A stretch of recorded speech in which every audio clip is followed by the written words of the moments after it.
Well, let's talk now to Amanda Terkel, who's a senior political reporter for the Huffington Post. She joins us from our Washington studio. Thanks very much. Well, Michelle Obama is obviously smarting from the allegations in this book. Just tell us a bit more about what the book says is alleging her role is, the sort of how she's behaving behind the scenes.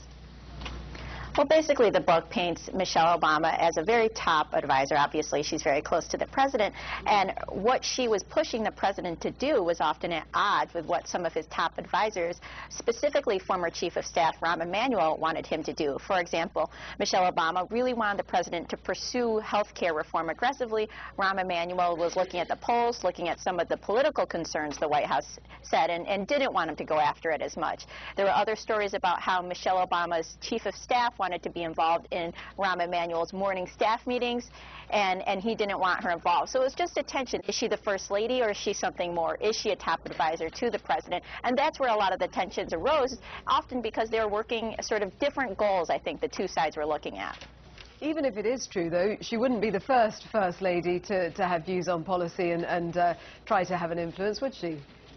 Absolutely not, and that has been some of the criticism of the book, is that it lacks the context of what other First Ladies have done. Hillary Clinton is obviously very famous for taking a very public role in pushing health care reform and being a policy advisor, basically, to Bill Clinton.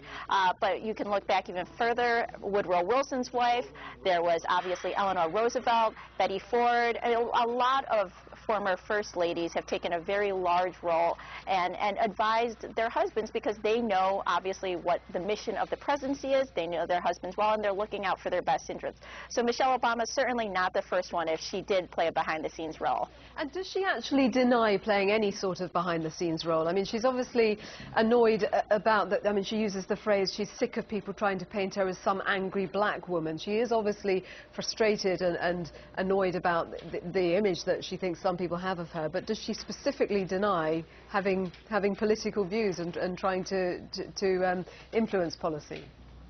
She's not denying that she has an opinion on what the presidency should do, and she certainly shouldn't deny that. I mean, I think if she didn't have an opinion, that would be more unusual, and that's something we should probably question, since she is a very highly educated, very smart woman, and hopefully she does have opinions on what's going on in the country. I think what she doesn't like is that she's seen as angry, that she's seen as meddling, that she's perhaps trying to grab power. Those are the characterizations she's hitting back against, and I think, you know, rightly so. The First Lady rarely does these sort of political interviews, and the fact that she came out and did do it about Jodi Kantor's book shows that they saw this book as potentially not only Michelle Obama, but probably the whole Obama presidency. And in using the word black in the statement that she says about, you know, she's sick of people portraying her as an angry black woman, is there a sense that she feels that there is a racist undertone to the way that some people are painting her?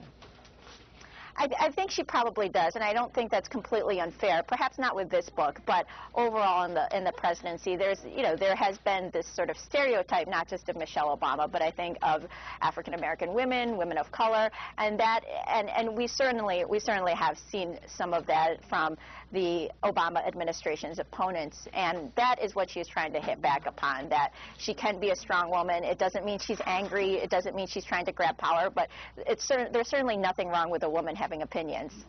Certainly isn't. Amanda Terkel, thanks very much for joining us. Great, thank you.